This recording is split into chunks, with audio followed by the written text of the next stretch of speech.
समाज के सभी वर्गों की भागीदारी उनकी जनसंख्या के हिसाब से देने की जो बात कही गई है, उसके तहत मुसलमानों की आबादी के हिसाब से कम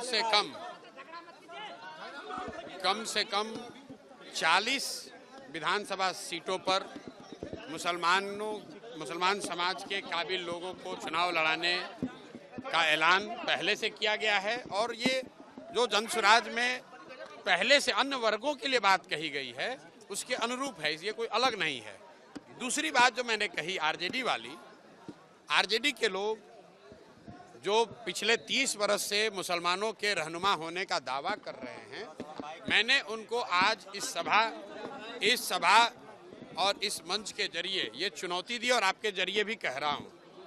अगर वो ये कह रहे हैं कि भाई जनसुराज के लोग आएंगे, वो मुसलमान अगर उनको वोट देगा तो वोट बटेगा, तो मैं उनको कह रहा हूँ कि जहाँ पर भी मुस्लिम उम्मीदवार आपके जीते हुए हैं, आप खड़ा करो मुस्लिम उम्मीदवार। हम वहाँ मुस्लिम नहीं लड़ाएंगे, हम वहाँ हिंदू लड़ा लेंगे, कोई बात नहीं है।